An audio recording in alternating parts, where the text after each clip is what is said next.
College छकठारु संयुक्त किसान मोर्चा तरफरु कृषक और श्रमिक विरोधी केन्द्रर बजेट प्रतिवाद निकटरे केन्द्रर बीजेपी नेतृत्वाधीन मोदी सरकार चलित 2025-26 आर्थिक वर्ष पर साधारण बजेट उपस्थापित करिसेंती।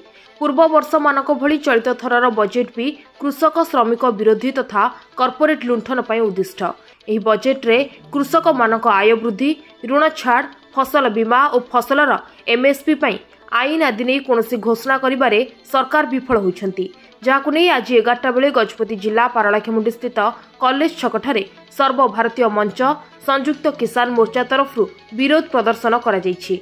एथिसह गजपति जिला प्रशासन को विभिन्न दाबी नहीं एक स्मारक पत्र प्रदान करा जायछि। एही अवसर रे संयुक्त किसान मोर्चार नेता केदार सबरଙ୍କ तत्वावधान तथा दंडपाणी रईतଙ୍କ नेतृत्व रे संबरा सबर, कड़ुका सबरଙ୍କ सह अन्य माने उपस्थित रहिथिले। मन्ना दंडपाणी रहित ओडिशा कृषक सभा राज्य कमिटी सभ्य। आज विक्षोभ होबार कारण है आज्ञा वर्तमान केन्द्र मोदी सरकार बीजेपी सरकार जो आर्थिक वर्षर 2025-26 बजेट आनी से बजेट हूँ नैराश्यजनक, जोटा कि श्रमिक, कृषक, खेत मजदूर, महिला, युव, छात्र समस्त नैराश्यजनक अटे।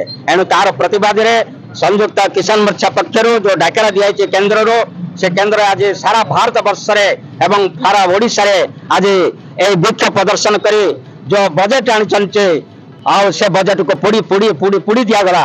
एणु विरोध करुचो, आम केन्द्र सरकार को विरोध करुचो जो बजेट आनी से बजेट नैराश्यजनक। तेणुक यहाँ को संरक्षण करके गरीब, खटिकिया, मजूरिया, कृषक, श्रमिक, युव, छात्र समस्त समान भाव रखापी आम दाबी करुचु।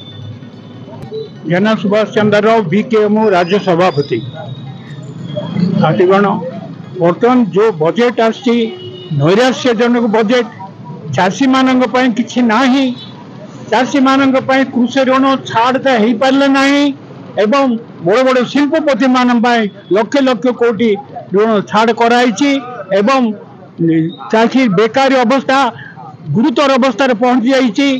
बर्तमान सुधा बेकारी समस्या समाधान हो पारे ना। बजेट रे सेतिपाई किछि नाही बोली कहले चले।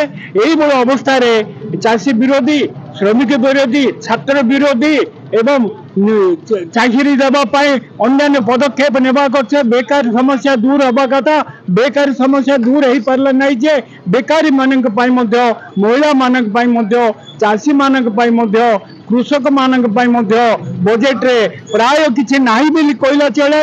एटा नामक वास्ते बजेट अन्य देश रे जो प्रकार चलती आम भारत वर्ष से भाया होना से बजेट विरुद्ध रे आम प्रतिवाद करुचु।